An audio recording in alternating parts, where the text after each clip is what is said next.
নারী বিষয়ক সংস্কার কমিশন সমস্যা বিশ্লেষণ। জুলাই অভ্যুত্থান পরবর্তী রাষ্ট্র সংস্কারের অংশ হিসেবে নভেম্বরে গঠন করা হয় 10 সদস্য বিশিষ্ট নারী বিষয়ক সংস্কার কমিশন।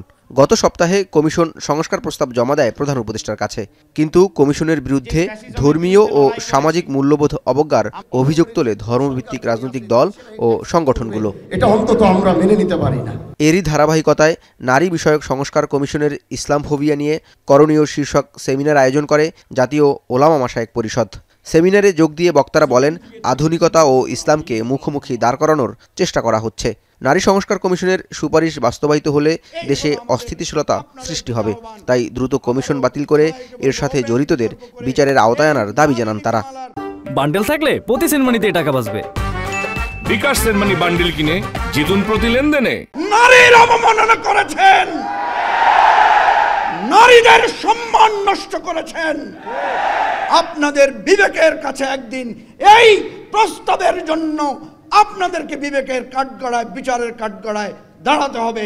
অন্য 10টি কমিশনের প্রস্তাবনার বিষয়ে প্রধান উপদেষ্টার কার্যালয়কে এতটা ত্বরিত ব্যবস্থা গ্রহণ করতে বা ঘোষণা দিতে আমরা দেখিনি যতটা এই বিষয়ে দেখেছি। তার অর্থ এটা গোটা একটা প্রি প্ল্যান, একটা পরিকল্পনা এটা, এবং এই প্ল্যানের সঙ্গে প্রধান উপদেষ্টার কার্যালয় জড়িত। যারা নাকি এই দেশের শত্রু, ইসলামের শত্রু, মানবতার শত্রু, ওরা বিভিন্ন কায়দায় সুযোগ তালাশ করতেছে।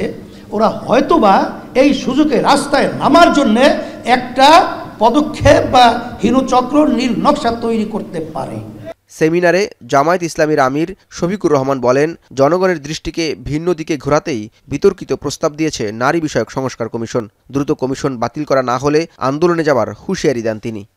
নারীদের অধিকারের কোনো জায়গা যদি ক্ষুণ্ণ হয়ে থাকে, সেটাকে যদি আবার সামনে আনতে হয়, তাহলে অবশ্যই এদেশের বেশিরভাগ মানুষের ঈমান, আকীদা, তাহজিব, তামাদ্দুনের উপরে যারা বিশ্বাস রাখেন তাদেরকে বাদ দিয়ে নয়, তাদেরকে প্রাধান্য দিয়েই কমিশন গঠন করতে হবে।